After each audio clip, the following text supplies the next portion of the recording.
Hey, what's happening? My name is Tuto Marengula. Happy Saturday. Yes, I'm doing a Saturday episode. That's because I couldn't do any episodes this week because I was under the weather, mostly due to Johannesburg weather. You see, I am a tropical animal. That's why I left New York for Los Angeles. I was born in Durban. I went to high school in Margate. And what do these cities have in common?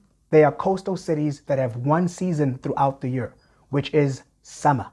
Johannesburg, on the other hand, is an inland city that has 4 seasons throughout the day. I can't even make this up. On Tuesday, it was hot as hell in the morning. Then around midday, the temperature dropped and there was a thunderstorm. The sun came out in the afternoon. There was a rainbow. Joy to the world. Psych! In the evening, there was another thunderstorm, and that's how I got sick. Joburg weather is just going through constant menopause, which is evidently what Elon Musk, Kyrie Irving, and Kanye West are currently experiencing. Let's get right into it. It's Mzansi in 5.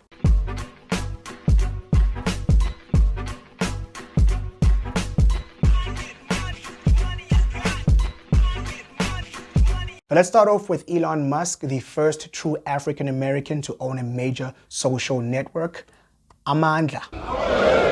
So if you haven't been living under a rock or sick in bed all week, you'll remember that Musk completed his acquisition of Twitter last week, Thursday. And his first move was to fire everyone on the board and appoint himself as the one true emperor of the galactic empire.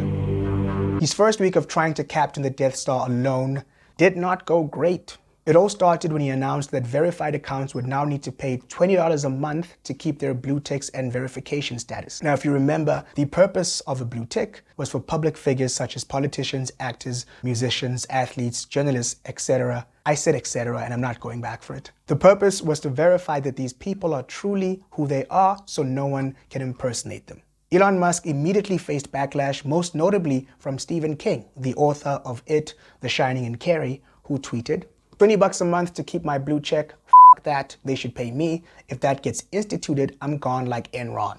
Now, Elon Musk, in true South African fashion, was like, Excelani, where you going, bruh? How much you got there?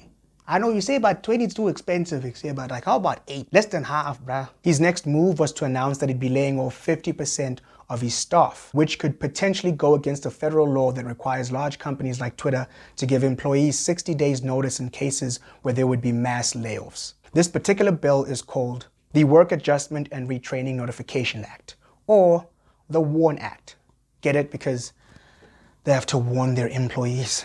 Nothing is funnier to me than the fact that every single bill that's passed in America has to have an acronym of some sorts.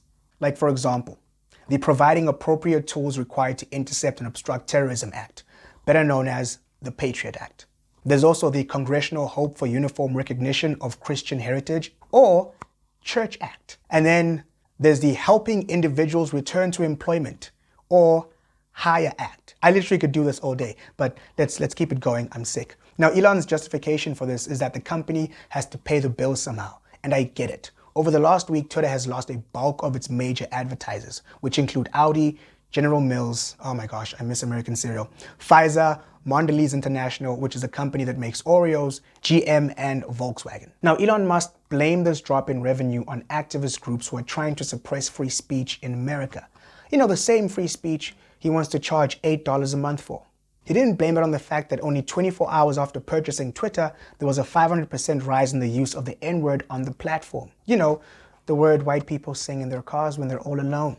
I ain't saying she's a gold digger, but she ain't messing with no broke Twitters. He didn't blame the drop in revenue on the fact that companies are wary of the stability of a company that just fired its entire board and 50% of its workforce. He didn't blame it on the fact that he himself this week posted a conspiracy theory about Nancy Pelosi's husband being in a gay love affair after a man broke into their house and assaulted her husband with a hammer, leaving him with a fractured skull and in hospital.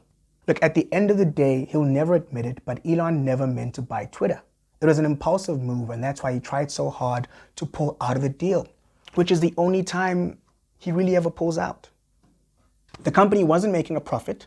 He obviously overpaid for it. The company is currently losing $4 million a day. And even if every verified Twitter account paid his stupid $8 a month, there's only 424,000 verified Twitter accounts. They make up less than 0.2% of the entire 240 million daily user base. That means he'd only make about $40 million a year from that particular service, which wouldn't be anywhere close to offsetting the $1.4 billion a year that the company will have to pay back to banks just in interest alone. And I'll end off with this.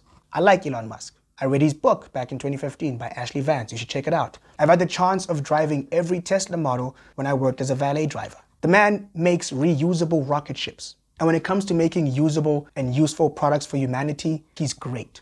But social media's main product is people. And people are not his greatest strength.